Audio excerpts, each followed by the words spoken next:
You know what's wild? Most people think AI filmmaking is about finding the coolest tool or the fanciest model, but here's the truth nobody's telling you. The difference between amateur AI videos and actual cinematic content isn't the tool you're using. It's understanding the key things that make films look professional in the first place. So here's what we're doing today. I'm walking you through the core fundamentals of AI filmmaking using OpenArt as our main platform. We're using OpenArt because it's basically an all-in-one hub. You can switch between the best tools for each job without having to deal with 5 different subscriptions, and that matters a lot when you're building full projects. On top of that, OpenArt is one of the easiest platforms for keeping characters consistent, which is huge for AI films. By the way, if you want to follow along, I'll leave a link for OpenArt in the description below.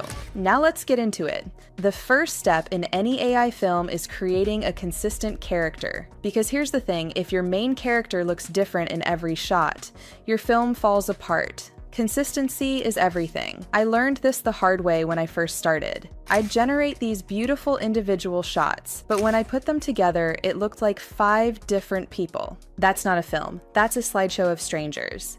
So with that being said, let's jump right into the main interface. Once inside the main interface, we want to go ahead and click over to the left, where it says Character. Here you will find your main character dashboard. If you already have characters in OpenArt, you're actually able to upgrade any of those to this new version. But if you do not have any, you can create one in 2 different ways.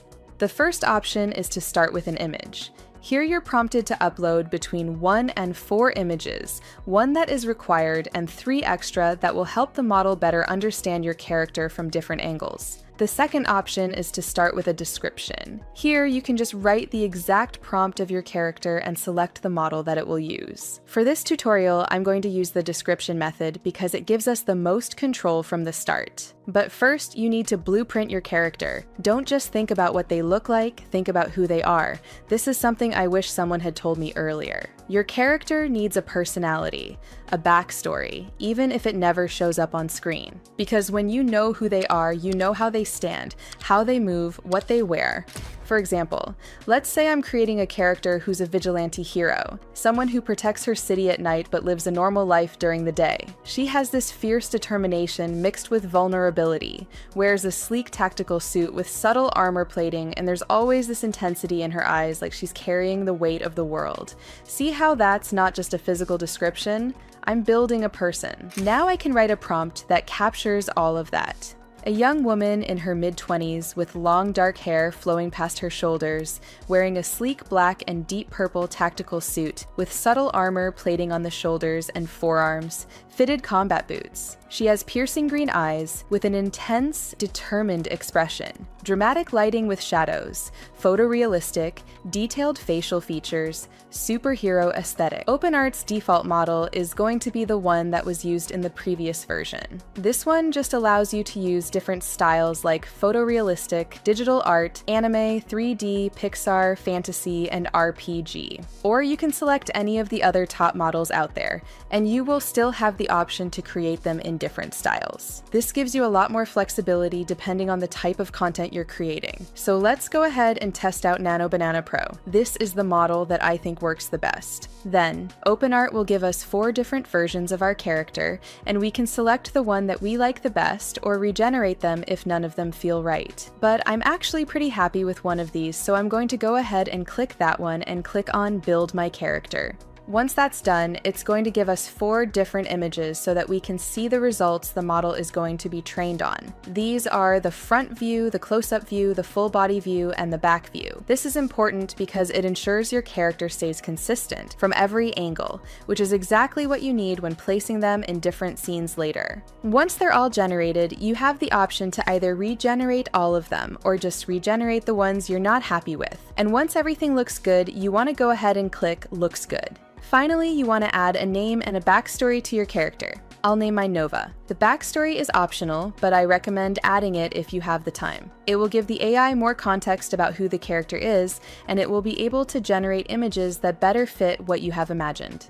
Then click Save, and this will save your character, ready for you to use. That's it. Your character is now trained and ready to use in any scene you want to create. Now let me show you how to actually use this character. You want to click on this button that says Create, and here you will have the full interface available to you. At the top, this is where you can select or switch between your characters. Next up, you have the prompt section, and this is probably the most useful part here. This is where you describe what you want your character to be doing, where they are, and what they are wearing. Below that, you have the option to upload reference images. And the coolest thing is that whenever you reference them in your prompt, it will actually bring up the entire image and you'll be able to tag it directly. Then you have the output size selection, so you can choose between various different output sizes and go as high as 4K resolution. This is great if you're creating content for platforms that require high quality visuals, or if you just want your images to look as sharp as possible.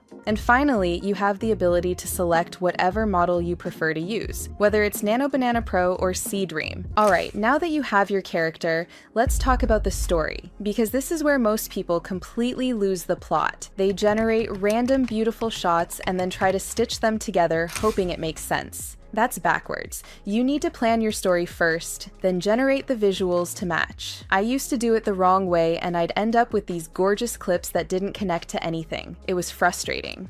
Start simple. Think of your film in 3 parts: beginning, middle, end. Beginning, introduce your character and their world. Show us who they are and what they want.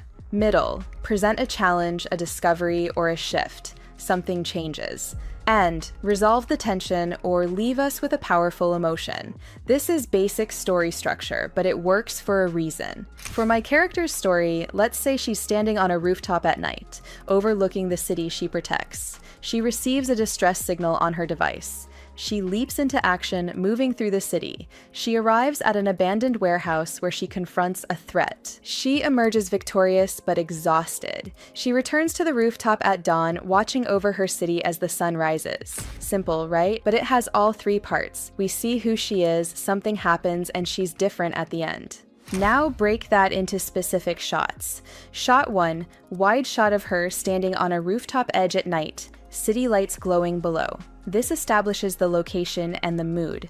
Shot 2, close-up of her face as she looks at a holographic distress signal on her wrist device, determination in her eyes. This builds tension and shows her taking action. Shot 3, medium shot of her running across rooftops, cape flowing behind her, neon city lights blurred in the background. This shows her in motion, moving toward danger. Shot 4, close-up of her face in the warehouse, lit by emergency lights, ready for confrontation. This is our emotional moment. See how each shot has a purpose? That's intentional filmmaking. I'm not just throwing pretty images together. Each one moves the story forward or reveal something about the character. Okay, now you have all your still images. Time to bring them to life. Click on any image and select Image to Video at the top. This opens the video generation workflow. I'm going to use VO 3.1 for this because it gives incredibly realistic motion and natural movement. When you click on the model selector, you'll see VO 3.1 in the list. Select that. Upload your first shot, the wide shot of her on the rooftop. For the prompt, don't just say, make it move. Be specific about what moves and how. Nova stands on the rooftop edge, her cape and hair flowing gently in the wind, city lights twinkling below. Camera remains static. Night atmosphere, cinematic motion. Set your duration to 6 seconds. You can go longer, but I find 6 seconds is perfect for most shots. Make sure you're using the highest quality settings. For VO 3.1, you want to set your resolution to 1080p and select the normal video mode. Then hit create. This will take a few minutes to process, but the results are worth the wait. For the close-up of her receiving the distress signal, Nova's eyes shift down to look at the holographic display on her wrist. Her expression changes from calm to determined, subtle head movement, blue holographic light reflecting on her face. Dramatic moment. The key is describing the emotion and the type of movement you want. I want that subtle change in expression. Small details make it feel real. For shot 3, she is running across rooftops. Nova runs and leaps across rooftop gaps, cape flowing dramatically behind her, camera follows her movement with slight motion blur, neon city lights in background, dynamic action sequence. See how I'm describing the camera movement too? VO 3.1 generates audio along with video, so mentioning the motion helps it create the right energy. If you need help with figuring out your prompts, here's a little tip. Go to ChatGPT, give it your story's structure, and ask it to give you detailed prompts for each scene. You can do this for both image and video generation. Let me show you an advanced technique that makes your film feel cohesive, using start and end frames to create smooth transitions between shots. This is something professional filmmakers do all the time, and now you can do it too. Let's say you want shot 3, your character running across rooftops, to transition seamlessly into shot 4, the close-up in the warehouse. Generate shot 3 as a video first, then grab the last frame of that video. In OpenArt, you can do this by clicking Grab Frame to Video and selecting the final frame. This saves that exact moment as a still image. Now use that final frame as the start frame for your next video generation. Upload it into the start frame slot, then upload your shot 4 image as the end frame. Smooth transition from Nova landing on a rooftop to entering the dark warehouse. Camera moves from following her action to focusing on her face lit by emergency lights, continuous motion, tension building. This creates a seamless flow between your shots, making your film feel like one continuous experience instead of disconnected clips. The AI will figure out how to move from point A to point B naturally. I use this technique for almost every transition in my films now. It makes such a huge difference. Instead of cutting abruptly from one scene to another, you get these smooth, flowing movements that feel intentional and professional. Once all your shots are generated, it's time to bring everything together. First, upscale your videos. Click on any video in OpenArt and select Video Upscale. You can bump it up to 4K and increase the frame rate to 60 or even 120 frames per second for ultra smooth motion. I usually go with 4K at 60 frames per second because it looks incredible on any screen. Now comes the sound design and music. Use OpenArt's audio feature to add voiceover if your character speaks. For ambient sound, describe what you need. City traffic in distance, wind whooshing, subtle tension, electronic hum. These background sounds make your world feel alive. Without them, even the most beautiful visuals feel empty.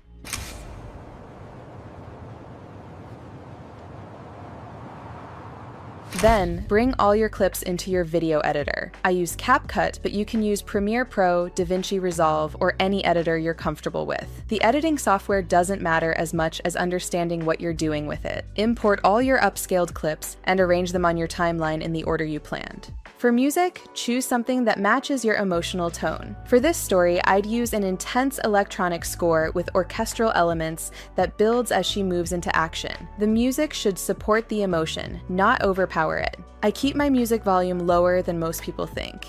You want viewers to feel it more than hear it. Add subtle transitions between your shots. Don't overdo it. Simple cuts or gentle fades work best for cinematic content. I see a lot of beginners using these crazy transitions or spinning effects, and it immediately makes the film look amateur. Keep it simple. Finally, color grade your footage.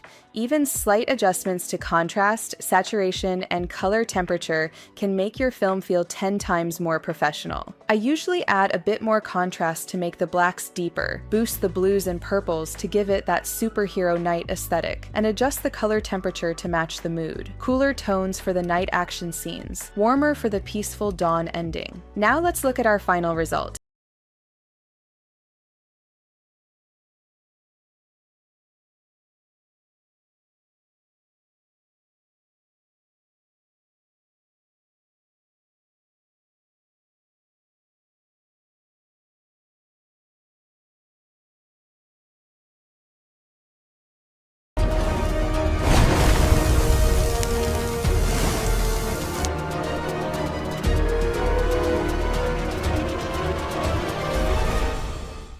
And look at that, we've gone from understanding basic filmmaking principles to creating a complete cinematic AI film with a consistent character, intentional shots, and professional quality. This is what separates people who make random AI clips from people who make actual films. It's not about the tools, it's about understanding the craft.